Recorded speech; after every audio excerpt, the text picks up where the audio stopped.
오늘도 히브리서 1장부터 말씀을 들어보고자 합니다. 히브리서에서 우리에게 좀 말씀하시기를 대제사장이신 예수를 깊이 생각하라.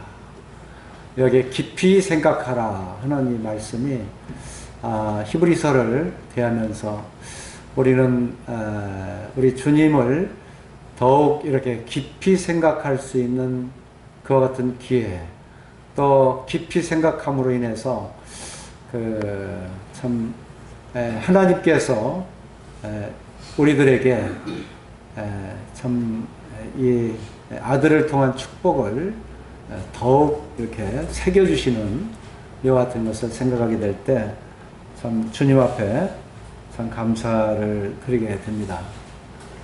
그만큼 이 히브리서는 우리 성도님들에게 참 이렇게 그리스도를 깊이 알 수 있도록 이와 같이 말씀해 주고 있습니다.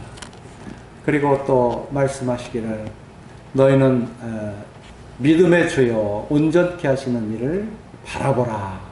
그래서 우리의 시선이 우리 주님을 계속 바라보도록 이와 같이 히브리서에서 말씀하고 있습니다. 어떠한 다른 책보다도 이 구약을 더욱 많이 인용을 했고, 또 우리 주님께서 어떠한 모습으로 오셔서 또 율법 가운데서나 구약의 여러 선자들을 통해서나 증거하신 그 말씀들의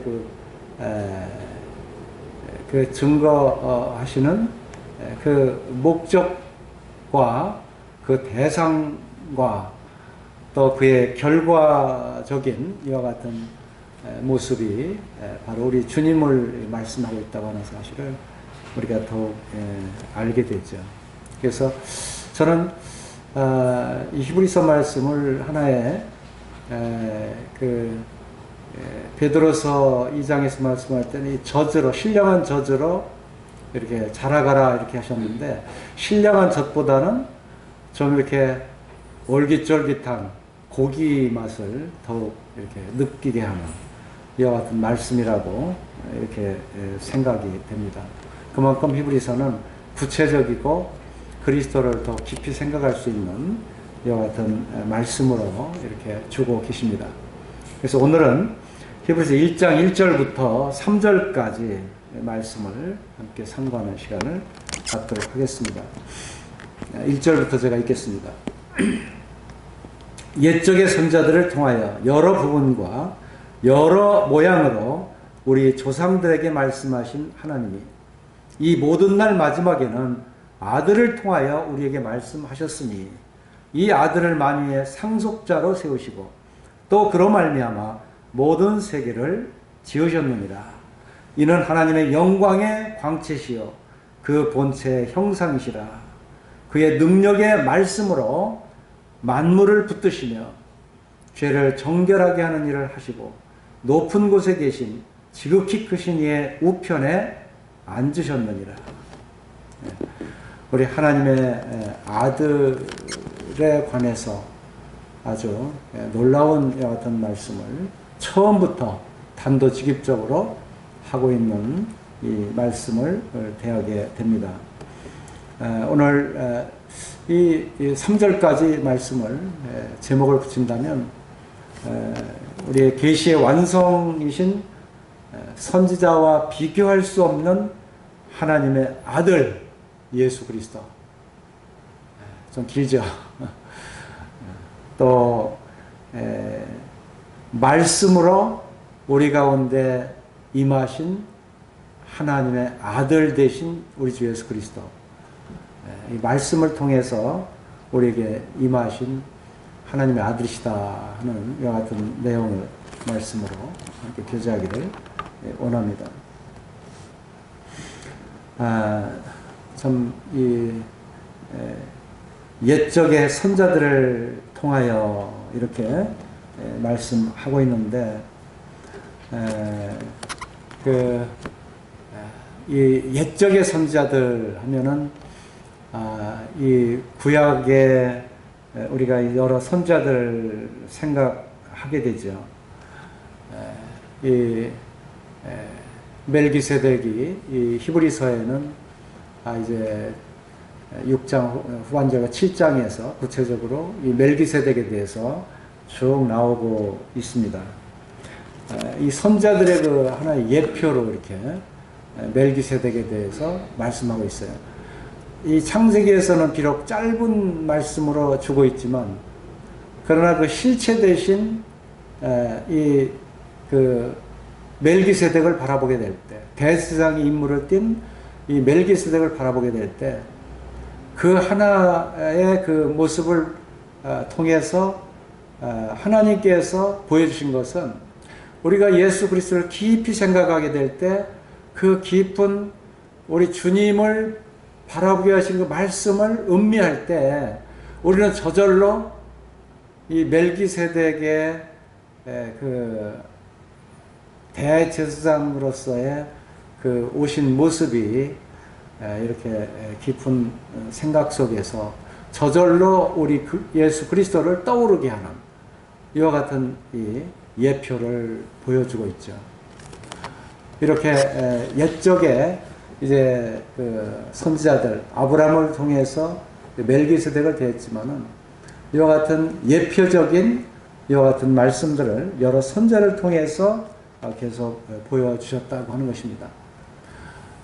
특별히 우리가 출애굽기를 보게 되면 모세의 그 기록을 쭉 보게 되죠. 하나님과 대화 가운데 참 이제 출애굽을 해서 또 하나님께서 베푸시는 이적들을 통해서 이제 결국 6월절 출애굽에 그 이스라엘 백성들의 놀라운 이 기적과 같은 이 구원함을 받게 되고, 그리고 이제 25장부터 저희 30장까지 성막에 관해서 쭉 말씀을 예표하고 있습니다. 이 모든 말씀들이 이 자세히 우리가 들여다보면 결국은 우리 주님에 대해서 말씀해 주고 있는 것을 볼 수가 있어요. 한때 그 성막에 대한 그 말씀 우리가 몇 개월 동안 이 말씀을 대한 적이 있었죠. 성막의 그 조각목이며 또 금으로 싸고 또 각 그 천으로 이렇게 그 가는 그 배실과 홍색, 자색, 이 적색실로 이렇게 그 휘장을 만들어서 또 성막을 이루고, 그 성막에 이루어지는 이 모든 이 언약궤와 그 속죄소의 여러 과정들을 생각이 될 때 우리 주님의 그 인성과 신성에 대해서 분명하시고, 또 1년에 한 번밖에 들어갈 수 없는 대제사장의 이와 같은 역할에 대해서 우리 주님께서 이 세상에 단번에 단 한 번 오셔서 단번에 우리를 이렇게 대제사장으로서 구속해 주시고, 이 모세를 통해서 보여준 이 말씀들을 우리가 이렇게 바라보게 될 때 모든 이 예표들이 결국은 우리 주님에 대해서 말씀해 주고 있는 것을 보게 되죠. 그래서 어느 하나 이 구약에 나타나 있는 하나님께서 미리 말씀해 주신 모든 사실들이 하나같이 모든 이 포커스, 이 초점은 우리 주님을 이렇게 나타내시기 위해서 이렇게 기록되어 있다고 하는 사실을 보게 됩니다. 또 우리가 역사서 또는 이 왕국의 그 시대적인 이 부분들에 있었던 그 말씀들을 대하면, 특별히 거기에 다윗을 통해서 우리 주님에 대한 예표를 우리가 보게 되는데, 이와 같이 이 옛적의 이 선자들을 통하여 하는 말씀은 바로 이 하나님께서 일찍이 이와 같은 예표들, 계시를 먼저 말씀해 주시고 예표를 통해서 우리 주님을 이렇게 밝히 알 수 있도록 먼저 그들을 보내셨던 것을 보게 되죠.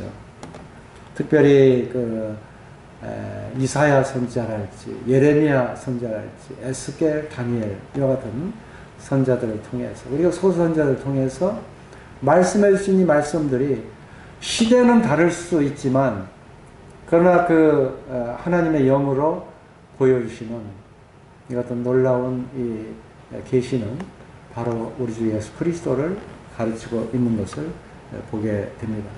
심지어 주님도 누가복음 24장에서 이 모세와 또 시편에 나를 가르쳐 기록한 것에 대해서 왜 아직도 너희가 믿지 못하는가? 이 모세의 말씀이나 또 시편을 본다 할지라도 우리는 충분히 이 구세주, 우리의 메시아 된 예수 그리스도를 믿을 수가 있는데 그 말씀을 근거로 하지 않고 또 그 말씀을 본다 할지라도 이미 우리 가운데 임하신 우리 주님을 그 영적인 눈으로 바라보지 못하는 이 안타까움을 주님께서 표하신 것을 보게 됩니다. 우리가 창세기 22장에 그 이삭을 바라보게 되면 그 이삭을 통해서 이 어린 양을 예비하시는 여호와 일의 하나님, 준비하시는 하나님, 이것을 우리가 보게 되잖아요. 참 믿음이 아니고는 그 하나님의 그 제단에서 하나님의 이 제물을 준비할 수가 없는데 아브라함도 하나님의 말씀을 의지했고 이삭도 아버지를 쫓아서 모리아산에 가서 이 번제드릴 양이 보이지 않으니까 이 제물이 어디 있습니까? 라고 했을 때 하나님께서 준비하신다. 믿음으로 나아가는 이 부자간의 믿음의 행진을 보게 돼요.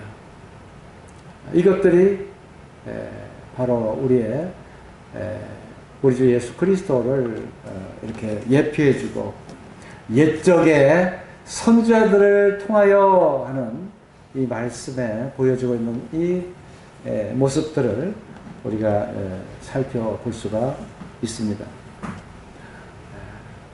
조금 더 말씀드리면 요셉과 같은 경우는 이 애굽에 이제 이 기근으로 해서 형제들이 갔을 때 거기에 모든 형제들을 구원하는 요셉 그리고 형제들을 용서하는 요셉 그리고 믿음으로 이제 출애굽할 때 너희는 내 해골을 바로 약속의 바로 그곳에 안치하라고 하는 이와 같은 유언들을 대하게 될 때 믿음이 아니고서는 그 증거가 안 되죠. 그래서 성경은 믿음으로 기록됐다. 그래서 아브라함부터 모세까지 이 기간이 430년이에요. 율법이 전해지기까지. 그래서 이 430년 동안이라는 기간 동안에는 아브라함을 통해 증거하고 있는 것은 믿음입니다. 믿음을 통해서 백성들을 구원하시고 믿음으로 또 소망을 갖게 하시고 히브리서는 이렇게 시작을 하는 거예요. 옛적의 선자들 이 증거를 하고 증언할 수 있는 이 선자들을 이렇게 증인으로 이렇게 먼저 시작하는 것을 보게 됩니다. 그리고 이제 여러 부분과 여러 모양으로 여기에 여러 부분이라고 했으면 이 부분에 대해서는 참 여러 가지 그 내용으로 이 주님을 증거하는 모습을 보게 돼요. 비록 구약은 불완전해야 여러 가지 모양과 여러 가지 부분으로 증거할 수밖에 없어요. 일테면 성막을 사용해서랄지 또는 어떠한 이 다니엘 같은 경우는 꿈을 통해서 요셉도 꿈을 통해서 이러한 또는 이사야 같으면은 이상을 통해서 이런 여러 이 방법들을 통해서 다양하게 하나님께서 우리 주님을 나타내고자 하는 이와 같은 말씀들을 이렇게 여러 부분과 여러 모양으로 나타냈던 것을 보게 되는 것이죠. 그래서 이러한 계시가 점점 더 우리 주님이 오시기까지 이 계시가 자꾸 더 뚜렷해지는 거예요. 점점 더. 그 창세기에서 에덴 동산에서는 그 여자의 후손으로 이렇게 증거를 하시다가 이제 가죽옷을 지어 입히시니라 이런 말씀입니다. 또 아벨의 가벨과 가인과 아벨의 이 제사 드리는 모습들 이런 것들을 통해서 하나님께서 은연중에 이렇게 여자의 후손을 말씀하시고 또 가죽옷 같은 것을 통해서 피를 증거하시고 또 은혜로 덮으시는 이와 같은 것을 말씀하시고 이러한 예표가 무엇입니까? 바로 우리 주님께서 죽으심으로 인해서 사단을 정복하시고 그리고 죽으심으로 인해서 그 피를 다 흘려주심으로 모든 죄악을 다 갚아주시는 우리 주님이시다. 그래서 창세기서부터 이게 점차 이렇게 노아 시대 또 이 아브라함의 족장 시대 또 모세의 시대 그리고 왕국의 시대 또 그리스도의 초림에 이르기까지 점차적으로 우리 주님의 모습이 뚜렷하게 나타나는 것입니다. 얼마나 확실하냐 하는 것은 우리가 이사야서 거의 한 780년에서 BC 800년 전에 기록한 그 말씀이신데 그가 찔림 우리 허물을 인하며 그가 상함 우리의 죄악을 인함이라. 그가 징계를 받아 우리의 평화를 누리고 그가 채찍에 맞음으로 우리가 나음을 얻었도다. 이 말씀부터 쭉 이 이사야서 53장을 끝까지 읽으면 마치 우리 주님의 그 십자가에 당하실 그 고통을 눈앞에 보고 그 앞에서 기록한 것 같이 그렇게 뚜렷해지는 거예요. 우리 주님을 그렇게 분명하게 예표하면서 참 미가서 5장 2절에 베들레헴을 말씀하시고 그리고 말라기서는 비록 영적으로 흐렸지만 그러나 엘리야와 같이 치료하는 광선이 이 간에 비치는 것처럼 바로 우리 주님의 오심을 예비하는 세례 요한을 또한 이렇게 먼저 예표하고 우리 주님을 바로 맞이할 수 있도록 이렇게 그 구약에서도 계속 증거해 오는 것을 볼 수가 있습니다.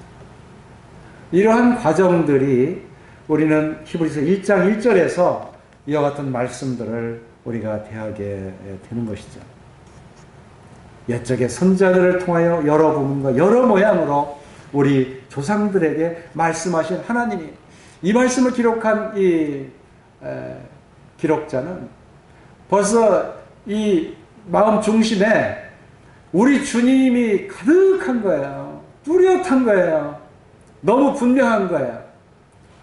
그래서 구약을 통째로 생각하니까 여기 히브리서 1장 1절에 이 말씀 가지고 전체 그냥 아주 지금 어떻게 우리 주님 이 하나님의 아들로 오신 주님을 표현할 수 있을까? 그래서 털어놓기 시작하죠. 2절을 보세요. 이 모든 날 마지막에는 아들을 통하여 이 모든 날 마지막 이랬습니다.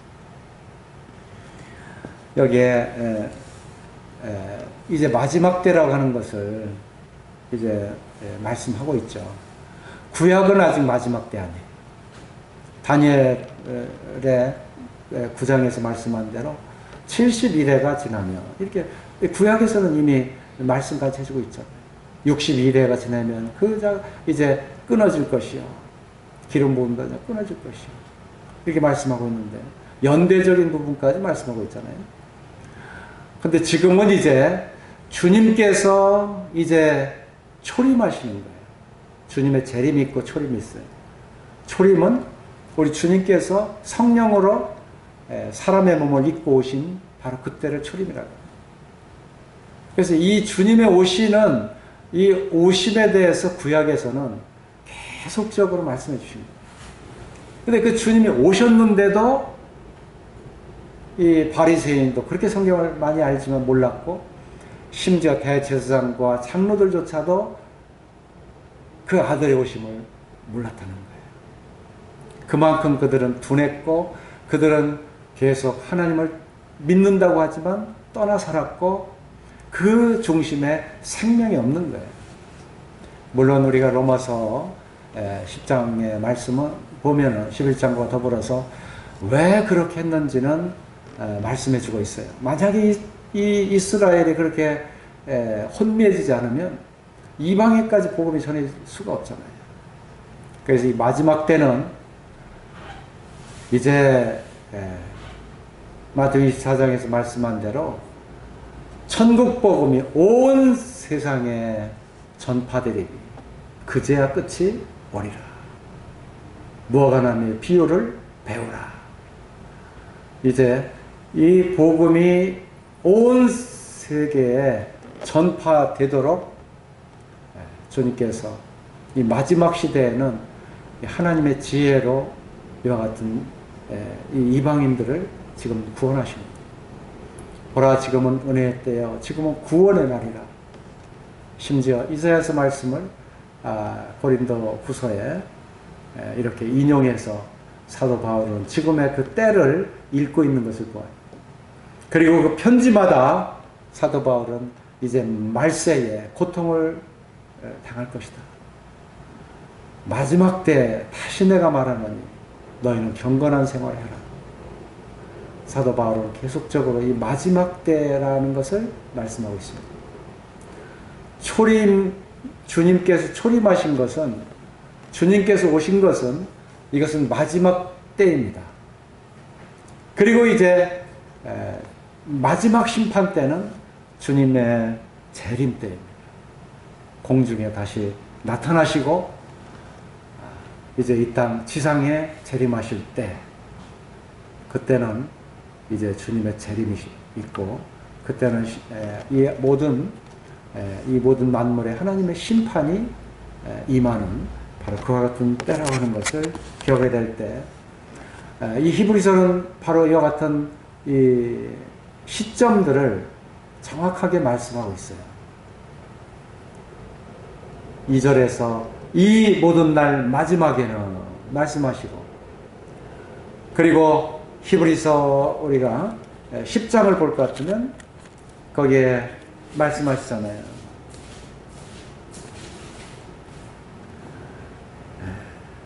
7절에 이에 내가 말하기를 하나님이여 보시옵소서. 두루마리채에 나를 가리키려 된 것과 같이 하나님의 뜻을 행하러 왔나이다 하셨느니라 하는 말씀을 통해서 바로 첫 것을 폐하고 두 번째를 세우시기 위해서 오셨는데, 여기에서 중요한 것은 9장 28절에 말씀한 대로 중간부터 보면 단번에 들으신 바 되셨고 구원에 이르게 하기 위하여 죄와 상관없이 자기를 바라는 자들에게 두 번째 나타나시죠. 이 마지막 때를 말씀하고 있는 것입니다. 그리고 이 마지막 때에 더 권면하고 계신 것은 히브리서 13장에서 이제 이 마지막 때에 어떠한 신앙의 삶을 살아야 할 것인가를 계속적인 이와 같은 그 당부를, 권면을 하고 있는 것을 보게 되죠. 형제 사랑을 계속하고 손님 대접하기를 잊지 말라 말씀하시고, 16절에는 그러므로 우리는 예수로 말미암아 항상 찬송해서 하나님께 드리자. 이는 그 이름을 증언하는 입술의 열매니라 말씀하시면서 20절 후반절에 이제 이 마지막 때에 참 우리 주님께서 임하실 것을 말씀하시고, 이 축복의 인사로 끝내는 것을 보게 될 때, 이 주님의 이 마지막 때라고 하는 것, 이 시차를 읽어가는 그러한 믿음 가운데 이 히브리서가 기록된 것을 알 수가 있습니다. 그리고 아들을 통하여 우리에게 말씀하셨다라고 말씀하고 있습니다. 여기에 구약에 나타난 계시의 말씀이 이 하나님의 아들 우리 주 예수 그리스도를 말씀하고 있고, 또 예수 그리스도를 통해서 이 하나님께서 이제 직접적인 말씀을 우리에게 주고 계시다고 그러죠. 굉장히 중요한 것입니다. 굉장히 놀라운 것입니다. 우리가 이 하나님의 아들의 음성을 들을 수 있다는 것, 그 말씀을 들을 수 있다는 것, 이게 지금 마지막 시대에 우리가 하나님께 얼마나 축복받는 자들이고, 또 우리가 하나님의 자녀로 이렇게 영접되는 이 놀라운 잔치에, 우리가 이 포도원 잔치에 우리가 참석하는 것 같은 결혼식에, 신랑 신부의 결혼식에 참여하는 자로 우리를 이렇게 하나님께서 인도해 주신 것이죠. 예복을 입고 참여할 수 있도록. 얼마나 놀라운 것 같은 이 시대를 살고 있는지 모르겠습니다. 얼마나 놀라운 은혜가 하나님의 아들의 말씀을 통해서 우리에게 주어지고 있는지 모르겠습니다. 그래서 이 사복음서를 보면요, 참 우리 주님께서 우리와 함께 하심으로 인해서 이 말씀이 응하였느니라, 또 이 말씀대로 다 이루어졌느니라 하는 이와 같은 말씀들을 참 자주 하신 것을 보게 돼요. 왜냐하면 하나님의 아들로서 이미 우리 가운데 함께 하고 계시기 때문에. 지금은 물론 성령을 부어주셔서 우리 주님께서 부활승천 후에 성령과 더불어서 우리가 계속 하나님 앞에 거하고 있습니다만, 우리 주님은 먼저 이렇게 아들로 오셔서 모든 말씀을 하셨습니다. 우리 누가복음 4장을 잠깐 보겠습니다. 누가복음 4장.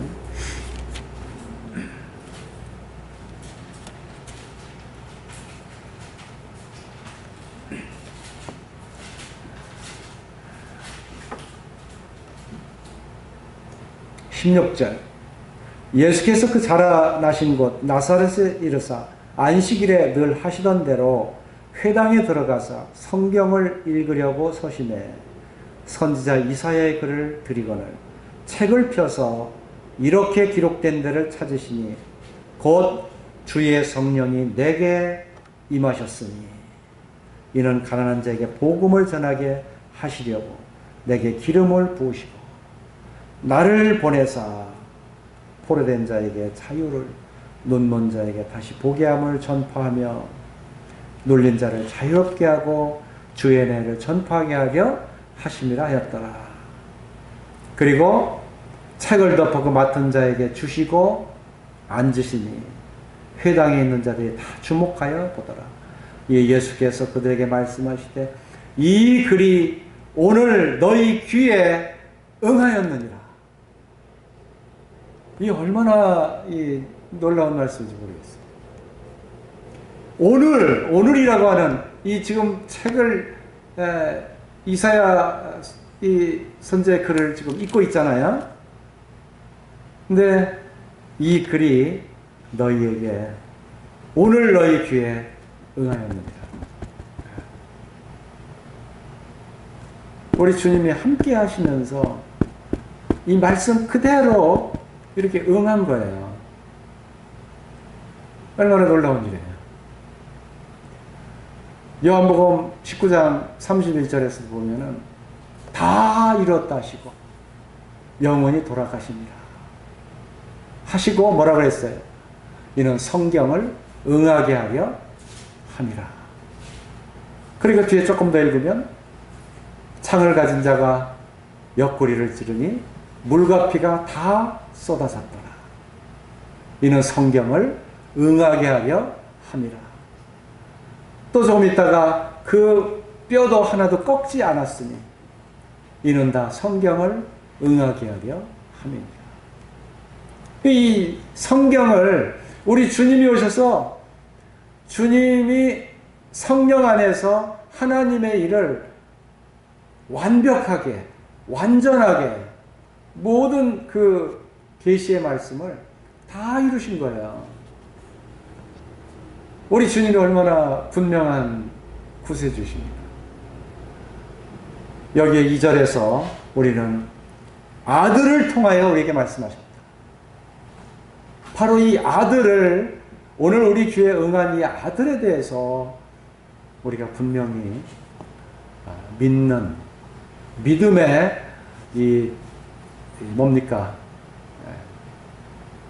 믿음으로 인한 주님과의 함께하는 이 동행함, 에녹의 그 주님과의 동행함 이상으로 지금 우리가 함께 하나님하고 동거하고 있다는 사실에 대해서 우리가 알아야 돼요. 이게 우리에게 주신 놀라운 계시고 우리 주님이 또한 거기에 중심이라고 하는 것을 우리가 기억해야 될 줄 압니다. 그래서 바로 이 주님, 우리 주 예수 그리스도 하나님의 아들의 말씀을 우리가 직접 듣는다 하는 것이죠. 사도 요한은요, 바로 우리 주님을 딱 만나고 나서, 믿고 나서, 태초에 말씀이 계십니다. 이 말씀이 하나님과 함께 계셨으니, 이 말씀은 곧 하나님이십니다. 우리 주님을 바라보면서 하나님이라고 고백하고 있어요. 말씀이 육신이 돼서 우리 가운데 거하시면 얼마나 놀라는지 몰라요. 말씀이 돼서 우리 가운데 지금 거하고 있는 우리 주님을 바라보는 이 사도 요한, 그리고 그 주님의 말씀에 사랑을 받고 있는 사도 요한, 그리고 이제는 주님을 사랑하는 사도 요한의 이 주님과의 그 동행함과 이 믿음 안에서 이 하나님과 함께하는 이 사도 요한의 그 마음의 중심에는 천국이 다른 게 없어요. 주님과의 이 동행이 계속됩니다. 그리고 그 가운데 주님이 주신 계시를 요한계시록 1장에서 말씀할 때 사도 요한은 이제 영안이 밝아졌어요. 어떻게? 주님의 사랑으로 인해서 이 중심에 이 하나님의 영이 거하고, 그래서 이 계시록을 기록할 때 예수 그리스도의 계시라 그러면서 주님께서 하신 그 모든 계시를 받아 적는다고 기록하고 있어요. 사도 요한의 계시가 아니고요, 이는 예수 그리스도의 계시라 이렇게 말씀하고 있는 거예요. 바로 그 아들의 말씀을 바로 받아서 여기에서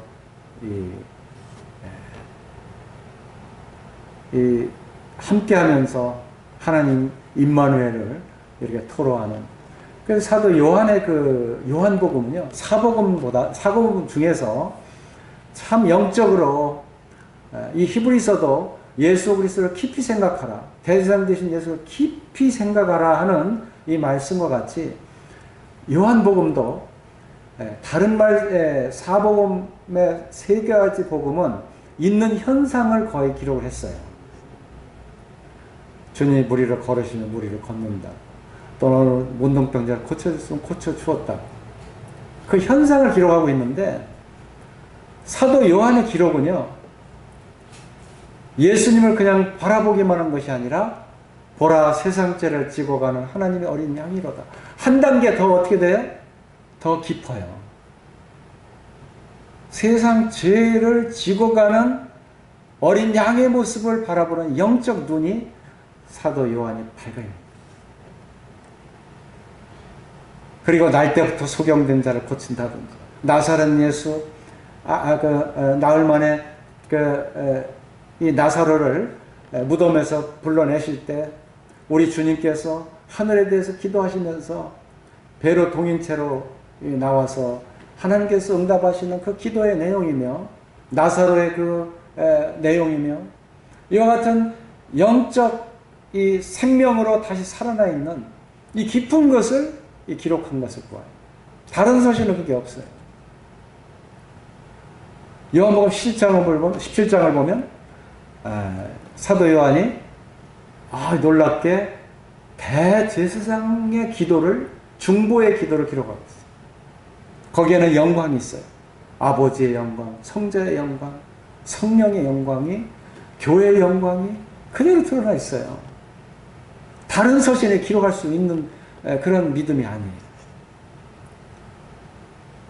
지금 히브리서를 우리가 대하면서 우리는 바로 그 아들을 통하여 우리에게 말씀하셨으니 하는 이 내용은요, 이거는 이 지금 기록한 저자가 마음이 지금 너무도 풍성한 가운데 우리 그리스도를 정말 깊이 생각하지 않으면 안 될 이와 같은 풍성한 가운데 우리 주님을 바라보고 기록했다고 하는 것을 기억하시기 바랍니다.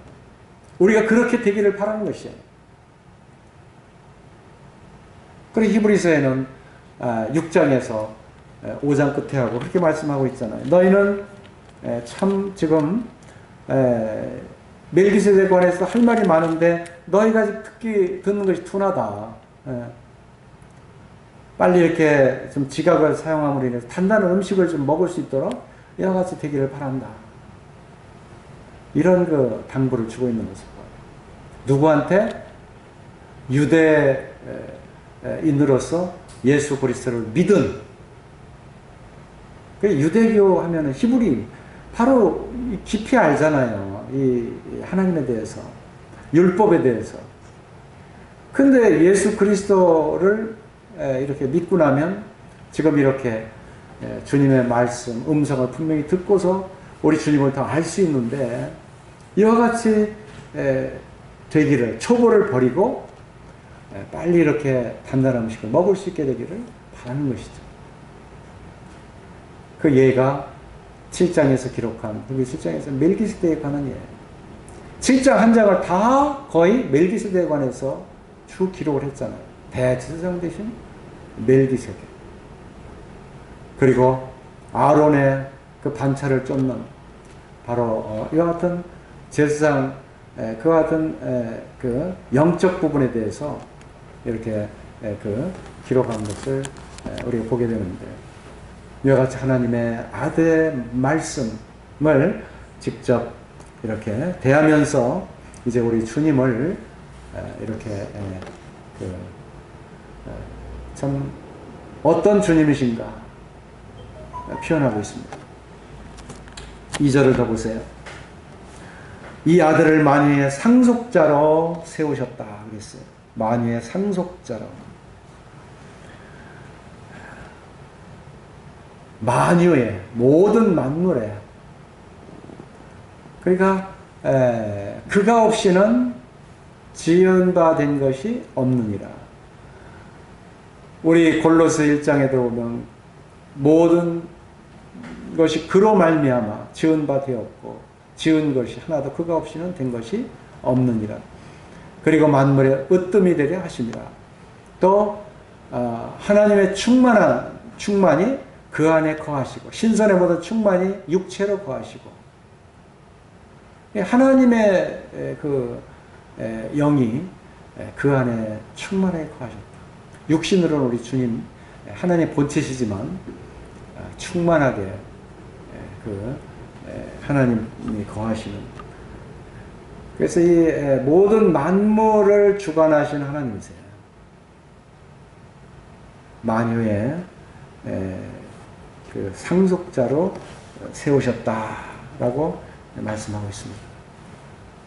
만유의 상속자, 모든 만물의 그 상속자를 지난번 그 개역 성경에는 후사라고 이렇게 기록이 되어 있죠. 그래서 우리 주님의 그 위치는 하나님의 위치죠. 그리고 이제 이 땅에 오셔서 드러내신 모든 일들은 이제 새하늘과 새 땅으로 가는 이제 만유의 후사가 되는 모든 것을 새롭게 하셨어요. 거기에 이 아들을 중심으로 하나님께서는 새로운 변화, 새 생명, 새 마음, 새 영, 새 언약, 이 새로운 것으로 온통 다 어떻게 해요? 바꾸시는 거예요. 중심이 우리 주님이시라는 것이죠. 내가 너에게 평안을 주노니 이는 세상이 너에게 주는 평안 같지 않다. 이전에 세상에서 얻은 평안은 옛 것이에요. 근데 이제 새로운 이 새 창조 안에 만유의 그 상속자가 계신 가운데 상속자가 주는 평안은 우리에게 이 세상이 주는 것 같은 그런 평안이 아니다. 그래서 우리는 옛 것에서 이제 새로운 것으로 이렇게 옮겨 탔죠. 이 옮겨 타 있는 이 나라는 하나님의 나라예요. 여기에는 우리 주님이 여기에 주체세요. 하나님과 우리 주 예수 그리스도를 통해서 이제 구원받은 거듭난 영적 성도들을 이 새로운 하나님의 나라에서 이제 통치하는 거죠. 지금 여기에 이쪽은 우리의 옛 성품, 옛 우리가 살던 창세기 1장에서 지어진 그 6일 동안 창조한 그 세계, 그 나라입니다. 이쪽은요, 예수 그리스도를 통해서 새로 지어진 새 하나님의 나라예요. 새 하늘과 새 땅, 새로운 피조물이 거하는. 그래서 우리는 여기에서 이쪽으로 다 어떻게 해요? 옮겨졌잖아요. 이 분명한 이 옮겨짐이 우리에게 있어야 됩니다. 이거는 그 아들의 음성을 듣지 않고는 이렇게 옮겨질 수가 없는 것입니다. 여기에 바로 그 후사가 있는 거예요. 모든 이 세계를 이 예수 그리스도를 후사로 세우시기 위해서 하나님께서 이 만물을 새롭게 하셨다는 거예요. 그러니까 지금도 여기에 머물면서 옛 세상에 머물면서 거기에서 어떻게 해보려고 막 의롭게도 살고 율법대로 살고 뭘 지키고 나도 11조도 드리고 기도도 하고 주님은 그거 원하시는 게 아니에요. 먼저 어떻게 해요? 여기에서 주님의 나라, 하나님의 나라로 와라 그래요. 오는 방법은 우리 주 예수 그리스도를 믿을 때 오는 거예요. 주여 주여 하는 자마다 다 천국에 오는 것이 아니다. 이 천국은 이 하나님의 새로운 나라예요. 이 나라가 아니라. 그러니까 여기서 주여 주여 하는 자마다 다 이 천국에 들어가는 거예요. 아버지의 뜻대로 행하는 자, 아버지의 뜻 예수 그리스도를 아들을 우리 가운데 만유의 후사로 세워주셨습니다. 그 음성을 들어야 되는 것입니다. 내 말을 듣고 나 보내시를 믿는 자는 영생을 얻었고 물과 성령으로 새로 났다고 말해요. 그럼 하나님 나라에 들어갈 수 있느니라. 하나님 나라를 볼 수 있느니라. 물론 아직 우리가 이제 지금 현재 우리 살고 있는 이런 체온으로 하나님 나라를 딱 느끼는 것은 아직 안 왔어요. 그래서 이제 주님께서 고린도서 15장에 보면 이제는 때가 와야 그때는 홀연히 다 순식간에 변화될 것입니다. 근데 지금 이제는 우리는 믿음 안에서 성령을 받고 이 새 나라에 이미 이렇게 옮겨져 있는 것입니다. 나사로가 아브라함의 품에 들어온 것처럼 지금 이렇게 들어와 있는 것입니다. 여기에 바로 만유의 후사로 세우시고 그로 말미암아 모든 세계를 지으셨느니라 그랬습니다. 우리 주님이 아니시면 이 세계를 지을 이유가 없죠. 근데 이제 새로운 새 땅과 새 하늘을 창조하셨어요. 이 나라에 들어가기 위해서 이 첫 번째 것을 세워놓으시고 여기에서 모든 그림자, 모든 율법, 그리고 모든 선지자, 이와 같은 모든 것들을 다 그동안 여기 히브리서 1장 1절에 말씀하는 것처럼 옛적 선지자를 통하여 여러 부분과 여러 모양으로 우리 조상들에게 말씀하신 하나님, 이건 여기에서 말씀하십니다. 이제 이 모든 날 마지막에, 여기 마지막에 아들을 통하여 우리에게 말씀하셨으니 이 아들을 만유의 상속자로 세우시고, 이제 여기에 상속자가 되신 거예요. 그렇게 오신 거예요. 하나님 나라의 상속을 받을 자. 그리고 이 아들로 세우시고 거기에 붙은 자들이 전부 다 이제 하나님에 들어갈 자예요. 마지막 날에 내가 저들을 다시 살리리니 한 사람도 빠지지 않고 모두 다 살리겠다. 요한복음 6장에 그 말씀했잖아요. 마지막 날에 저들을 다 살리겠다. 이것은 여기 이 나라에 지금 붙어있는 고린도 15장에 그게 말씀하는데 다 거기에 첫 열매 대신 우리 주 예수 그리스도에게 붙어있는 자들은 호령의 어느 날 다 변화돼서 공중에서, 데살로니가 4장, 공중에서 주를 영접하게 되십니다. 거기에다 새 체질이 있고 물고기의 체질이 있고 다 짐승의 체질이 있지만 이 하나님의 형상을 닮은 사람의 체질은 달라요. 하나님의 형상을 들은 자들은 이제 그날에 호령이 나팔소리와 함께 변화될 것입니다. 그때 하늘로 다 올라갈 것입니다. 이 말을 하면서 이 마지막 때를 지나면서 너희는 어떻게 하라고요? 이 말로 서로 위로하라고. 여기 지난번 저쪽에 이 말씀을 기록했었는데 고린도전서 15장 맨 끝절에 있는 말씀. 서로 이 말을 가지고 서로 위로하라는 거예요. 이것은 분명히 앞으로 나타날 일이니까. 이렇게 주님께서 우리에게 분명하게 말씀하실 것입니다. 이것이 바로 상속자 후서하고 또 그로 말미암아 모든 세계를 지으셨습니다. 이렇게 하기 위해서 이 모든 세계를 다 지으신 거예요. 하나님께서. 히브리서는 이렇게 시작하는 거예요. 3절까지 우리가 봐야죠. 이는 하나님의 영광의 광채시요. 그랬습니다. 영광의 광채.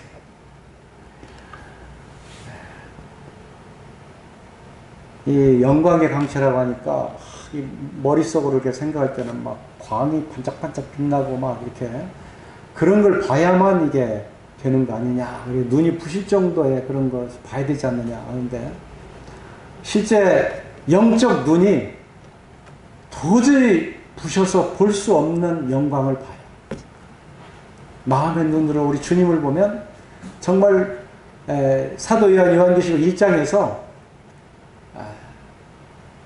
그 불꽃 같은 눈과 그 계시록 우리 1장을 보시면 사도 요한이 우리 주님을 본 이 기록이 나오잖아요. 너무 우리 주님이 놀라우신 거예요. 우리가 우리 주님을 알면 알수록 우리 주님을 그와 같이 보는 것입니다. 그의 눈은 불꽃 같고 그의 발은 풀불에 단련된 빛난 주석 같고 그의 음성은 맑은 물소리와 같으며 그의 17절에 내가 볼 때에 그의 발 앞에 엎드러져 죽은 자 같이 되매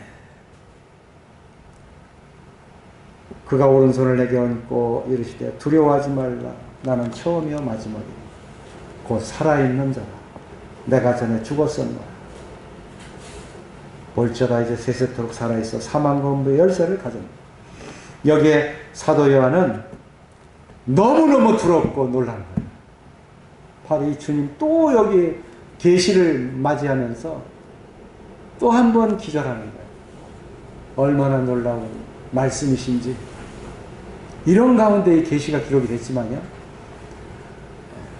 요한복음 17장에 나타난 그 영광들을 보면 성부의 창세 전부터 가졌던 그 영광이 이제는 성자 우리 주 예수 그리스도를 통해 나타나는 그 영광, 이것은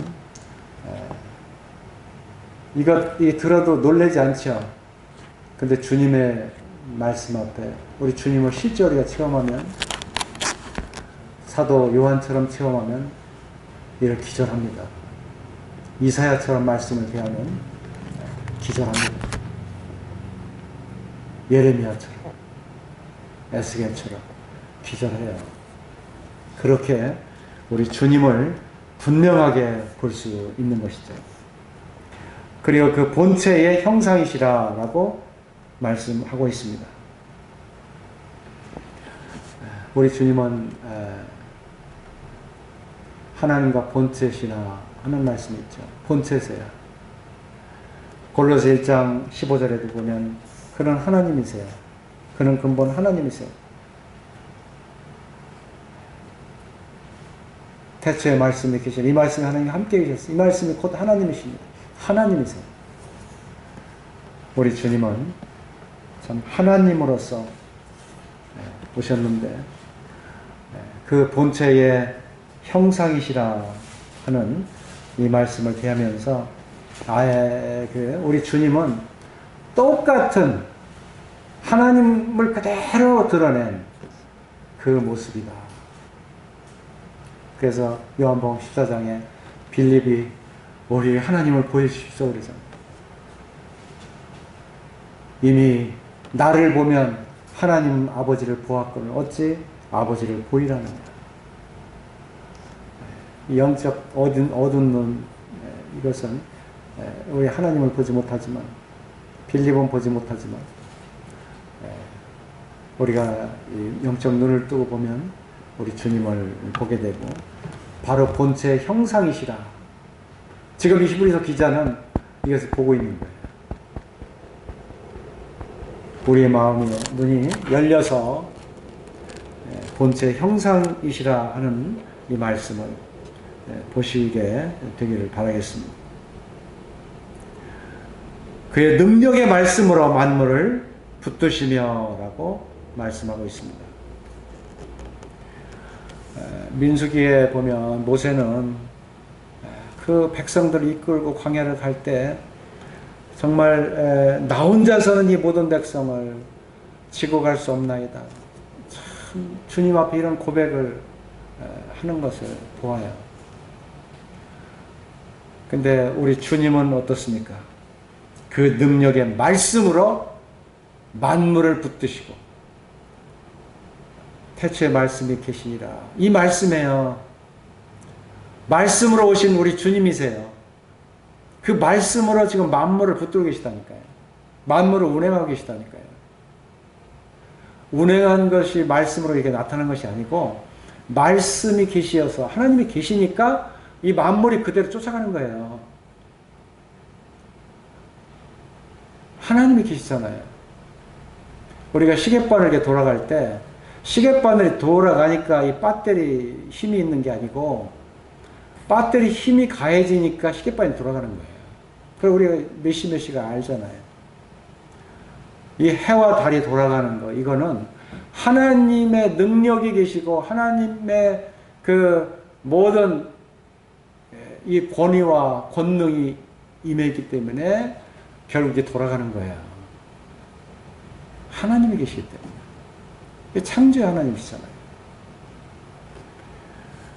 여기에 그 능력의 말씀으로 말씀을 붙드셨다고 하는 사실에 우리가 믿음을 가지고 주님을 더 바라보시기를 바랍니다. 이것을 우리 히브리 기자가 11장 3절에 이렇게 기록하고 있어요. 믿음으로 모든 세계가 하나님의 말씀으로 지어진 줄을 우리가 아나니 보이는 것은 나타난 것으로 말미암아 된 것이 아니에요. 여기 보이는 거 있잖아요, 우리 눈으로. 이건 이 나타난 거, 이 보이는 것은 보이지 않는 것으로 이미 하나님께서 이루셨다는 거예요. 이건 우리 믿음으로 알게 돼요. 이미 하나님이 살아 계신다는 것. 하나님께서 계시기 때문에 이 나타나는 현상이거든요. 이것을 히브리 기자는 이미 하나님을 알고 계시고 그 하나님을 지금 보면서 어떻게 역사하셨는가를 지금 이렇게 이 말씀으로 나타내 주십니다.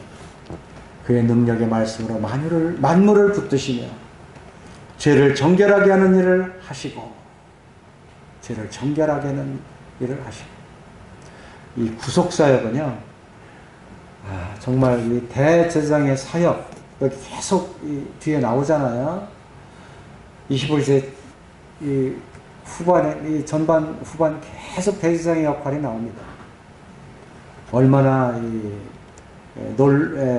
중요한 하나님의 일인지 이 죄에서 정결하게 하는 것이 이것을 계속 이제 보여줍니다.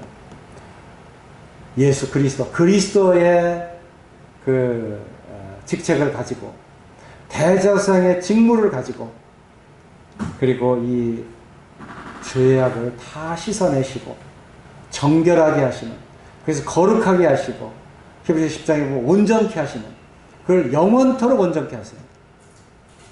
다시는 하나님께서 기억하지 않고 잊어버릴 수 있도록 그렇게 하나님은 영원토록 온전케 하신다고 말이에요. 이것이 지금 이 서두에도 죄를 정결케 하는 일 이것을 말씀하시는데 우리 주님은 말할 수 없는 사랑으로 이것을 이루셨습니다. 큰 고통과 수치 모든 것을 다 짊어지시고 죽음으로 이것을 이루셨습니다. 자기의 몸을 들여서 향기로운 향축 제물로 이것을 이루셨어요. 이것은 영원한 속죄입니다. 모든 죄를 완전히 제거하세요. 하나님의 아들이셨기 때문에 결국 후사로서 이 모든 직분을 대제사장으로 직분을 다 감당하신 거예요. 정결케 하는 일을 하시고 이제 높은 곳에 계신 지극히 크신 이의 우편에 앉으셨느니라 그랬습니다. 이 우편에 앉는 사람은요 왕의 우편에 앉는 사람은 제일 존귀한 사람이 앉아요. 이 세상 모든 만물을 하나님 앞 이 우편에 앉으시는 분은 제일 높고 존귀한 분이에요. 그 자리를 물론 우리 주님은 하나님이시지만 이 땅에 오셔서 모든 일을 다 수행하시고 그 자리에 탁 앉으셨어요. 우리는 그래서 이 시장을 보면요 나중에 기회가 되면 꼭 이 말씀을 같이 교제하고 싶어요.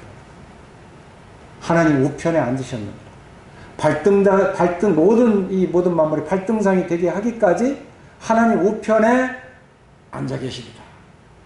이제는 만물을 회복할 때까지 하나님 우편에 앉아 계신 거거든요. 이것을 계속해서 말씀하세요. 앉아 계십니다. 이미 앉았다고 하는 것은 모든 일을 다 끝내고 나면 어떻게 돼요? 다 앉는 거예요. 하나님 우편에 앉았다. 이 제사장은 성막에서 제사 드릴 때요 절대 앉지 않아요. 이게 예표예요. 앉지 못하는 게 예표예요. 구약에서. 그러니까 제사장은 절대 앉지 못해요.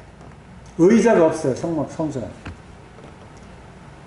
그런데 예수님은 모든 일을 다 이루시고 하나님 우편에 어떻게 해요?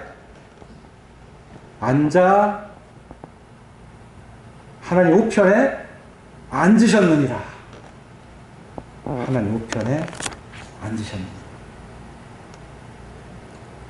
예, 모든 이 일들을 다 마치시고 하나님 우편에 앉으셨습니다. 이제 시편 16편에 이렇게 말씀하고 있어요. 주께서 생명의 길을 내게 보이시니 주의 앞에는 충만한 기쁨이 있고 주의 오른쪽에는 영원한 즐거움이 있나이다. 주의 우편에는 영원한 즐거움이 있나이다. 우리 주님으로 인해서 감사가 있고요. 즐거움이 있고 기쁨이 있어요. 모든 일을 다 마치시고 앉으신 주님의 그 성취하심 마귀를 다 이기십니다. 모든 이 싸움에 승리하시고 진리의 주님 이게 바라보게 되죠. 그래서 이 구약 선지자들의 그 모습에서 로마서 5장 7절을 보면 의인을 위하여 죽는 자가 쉽지 않고 선인을 위하여 용감히 죽는 자가 혹 있거니와. 그래. 구약에서는 이 의인을 위하여 죽는 자가 쉽지 않다. 선인을 위하여 혹 용감히 죽는 자가 있다. 근데 우리가 죄인 되었을 때 그리스도께서 우리를 위하여 죽으심으로 말미암아 하나님께서 우리에게 대한 자기의 사랑을 확증하셨습니다. 이거 의인 선인이 죽는 거 쉽지 않은 거예요.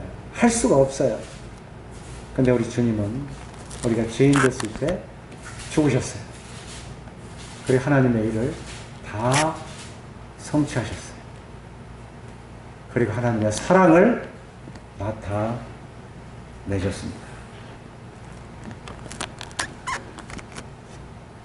그 선지자들은 사도행전에 보면 그에 대해 모든 선지자도 증언하되 그를 믿는 사람들이 다 그의 이름을 힘입어 죄사함을 받는다 하였느니라. 이 사도행전 10장 43절에 기록한 말씀인데요. 선지자들의 그 증언이에요. 여기 히브리서 1장 1절에 증언한 것처럼 바로 이와 같은 증언을 선지자들을 통해서 이와 같이 우리 주님에 대해서 기록하고 있죠. 세례 요한은 내 신들매 풀기도 감당치 못할 우리 주님. 감당치 못할 우리 주님. 신발 끈 하나 매줄 수 없는 그런 높으신 분. 나는 물로 세례를 뱉지만 우리 주님은 성령으로 세례를 베푸는 하늘의 음성이 저는 내 기뻐하는 자요. 내 사랑하는 자다. 하나님의 음성으로 친히 보내신 분.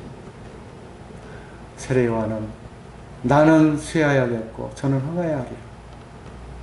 이렇게 우리 주님을 바라보면서 바로 우리 선자로와 비교할 수 없는 우리 주 예수 그리스도, 지금 바로 우리 1절에서 3절까지 이 말씀을 보았습니다만은 말씀의 계시대로 임하신 하나님의 아들이심을 우리가 바라보게 되고요.